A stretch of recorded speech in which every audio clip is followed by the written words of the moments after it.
예, 여러분 안녕하세요. 자, 오늘은 시 창작론 첫 번째 시간을 가지도록 하겠습니다. 그래서 우리가 시라고 하는 것을 이제 공부하는 이런 것들에 대해서 한번 같이 공부를 해보도록 하겠습니다. 이 시라는 것은 우리 삶 속에서 상당히 중요한 하나의 요소라고 이제 볼 수가 있습니다. 그래서 이 시에 대해서 한번 같이 공부를 해보도록 하겠습니다. 자, 이 시 창작입니다.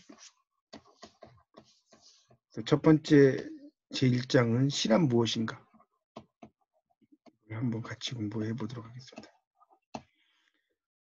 시라는 것은 이제 그 서구에서 이렇게 들어온 포이트리, 이걸 이제 번역을 했는데, 이제 엄밀히 말하면 포이트리는 시집이란 뜻이죠. 이 RY라는 것 자체가 집합적인 의미를 갖고 있어요. 그리고 포임이라는 게 시고요. 포이트 하면 시인이죠, 시인. 그런 겁니다. 그래서 이 시라는 용어, 우리 이제 동양에서 시라는 용어를 처음 쓴 임금이 바로 누굴까요? 바로 이 순임금입니다. 순임금. 이 순임금이 시라는 용어를 처음 쓴 임금이고요. 이제 이 순임금이 이랬다는 것이, 시라는 것은 뜻을 말하는 것이고, 뜻을 말하는 것이고, 노래라고 하는 건 뭐냐? 시를 읊은 것이다. 그에 나오는 그 말이죠, 말. 이 말을 읊은 것이다.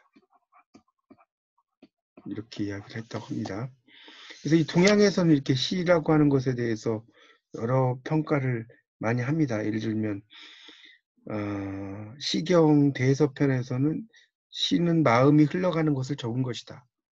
마음속에 있으면 지라고 하고, 뜻짓자 지라고 하고, 말로 표현하면 시가 된다, 이렇게 이야기도 하고요. 또 금능집에서는 시는 정에 감응한 것이다, 이야기도 하고요. 또 이규보는 백운소설에서 시란 뜻을 위주로 하는데 표기가 가장 어려운 것이고, 말을 엮어내는 것은 그 다음이다, 이렇게 이제 이야기를 했다고 그러죠.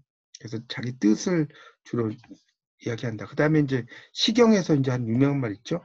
시 300편. 시 300편은 이런이 폐지활. 이런이 폐지활하면 이제 한마디로 말해서 이런 뜻입니다. 자, 그 다음 뭐죠? 사무사. 생각하는데 없다는 거죠. 사악함이 없다. 생각하는데 사악함이 없는 것이 시다라고 이제 이야기를 한 거죠. 그렇게 볼 수 있습니다. 그런 의미로 쓸 거예요. 또 유몽이나 어우야담 같은 경우는 시라는 것은 풍속의 교화다. 이 풍속에 대해서 이제 그 시 속에 나오는 여러 가지 풍속이 있겠죠. 이런 걸 통해서 이제 그 교화, 가르친다는 거죠. 이야기도 합니다. 뭐 여러 이제 이야기들 하는 거죠. 그 당나라 때 이하는 무는 도를 꿰뚫는 그릇이다. 그래서 이에 깊지 않고 도에 이르는 자는 없다, 이렇게 이제 이야기합니다. 그러니까 이게 문제도론이죠. 문이라고 하는 것은 도를 실어 나른다는 거죠. 실을 제자에 도자의 이론이죠. 이걸 문제도론이라고 합니다. 그래서 이게 이제 일종의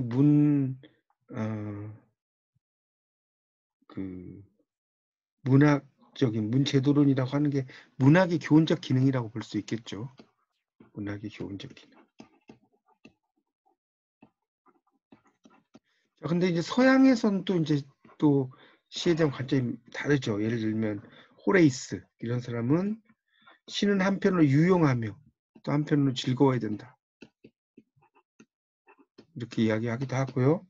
또 이제 아리스토텔레스 시학에서는 시의 목적은 가르치거나 쾌락을 주거나 이 둘을 겸하는 일이다. 또 필립 시드니가 그 시의 변호에서는 시는 가르치고 즐거움을 주려는 의도를 가지는 말하는 글입니다, 이렇게 이야기도 하고요.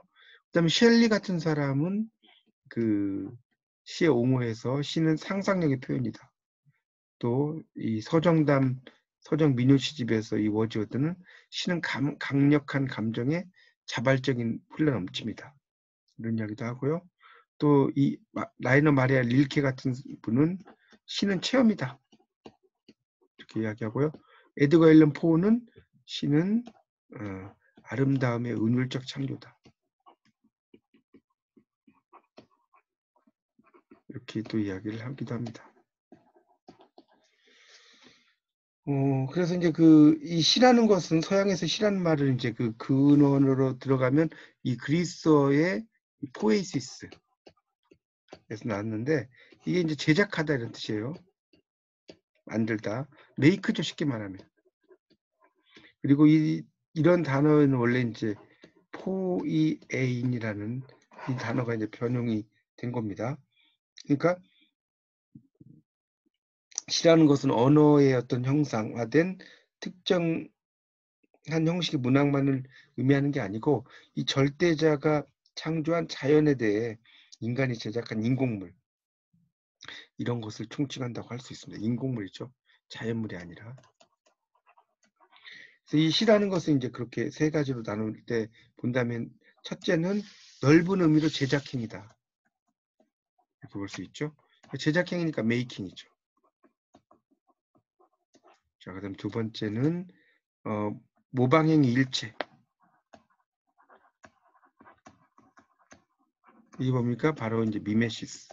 그리스어로 미메시스, 영어로는 이미테이션이죠. 세 번째는 좁은 의미로 문학이다, 문학. 리터처다. 이렇게 볼 수가 있다는 거죠. 시라는 것을 이야기할 때요. 자, 그래서 이제 보통 우리가 오늘날의 하이 장르에서는 이제 서정시로 이제 이야기를 하는데, 크게 보면 시라는 것은 뭡니까? 서정시가 있고, 그다음에 서사시가 있고, 그다음에 극시가 있죠. 시라는 것은 서정시, 서사시, 극시. 이 극시가 이제 일종의 요즘으로 말하면 드라마가 되는 것이고, 서사시가 일종의 소설, 서사시라고 이야기하는, 이게 이제 우리가 흔히 말하는 어떤 소설이 되는 거죠. 이제 이게 서정시라고 하는 그것이 우리가 이제 요즘 말하는 뭡니까? 시가 되는 것이고, 그렇게 이해를 하셔도 될 것 같습니다.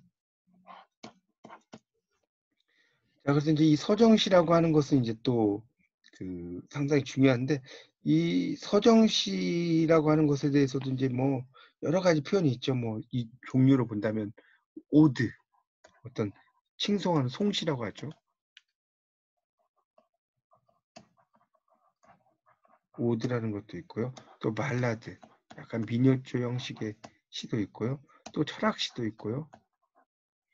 뭐 여러 가지가 있습니다. 이 시의 서정시라고 하는 것도 크게 종류를 본다면, 그 다음에 이제 현대시 하이 장르에는 서사시가 없다. 그러니까 이 서사시라는 것은 큰 장르에서는 볼 수 있지만 현대 장르에서는 그렇다는 거죠. 그래서 이제 서정시 어떤 그런 여러 하이 장르들이 쫙 있다는 건 이제 아까 설명을 좀 드렸죠. 뭐 찬가 이런 것도 있고, 송가 이런 것도 있고요. 그다음 비가, 엘러지라고 해서 약간 슬픈 내용의 시가 또 있을 수 있고, 소네트, 이거는 이제 보통 14행의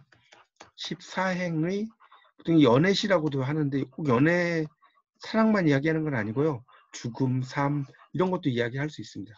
연애시가 소네트죠. 그래서 이 소네트는 네 줄이 나오고요. 그 다음에 네 줄이 나오고, 그 다음에 네 줄이 나오고, 마지막에 두 줄 나오죠. 그래서 이게 14행이죠. 4 플러스 4 플러스 4 플러스 2니까. 그런 구조로 되어 있습니다. 그래서 이제 그런 시의 종류라고 볼 수가 있죠. 자, 만약에 이제 이런 문제가 나온다면, 시의 하이 장르가 될 수 없는 것은 무엇인가? 그럼 1. 서정시, 2. 발라드, 3. 비가, 4. 서사시. 그럼 서사시가 답이겠죠. 서사시는 서정시, 시의 하이 장르가 될 수 없다. 자, 시는 강한 감정의 자생적인 분출이다 라고 말하는 사람 아까 이야기했죠. 누구죠? 워즈워드. 그 다음에 동양에서 시를 정의한 사람 중에 시관, 풍교, 비직, 아, 영물색, 이게 나왔죠? 이게 유몽인의 이야기죠.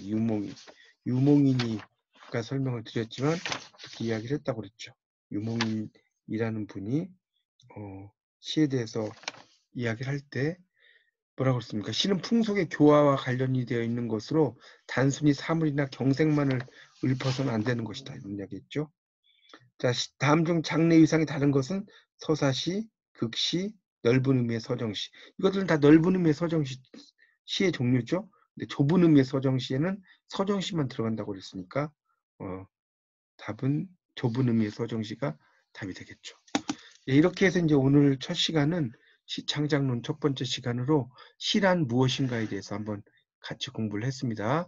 여러분 잘 이해하셔서 다음의 내용을 좀 공부하는 데 도움이 되시기 바랍니다. 예, 이상 마치겠습니다. 감사합니다.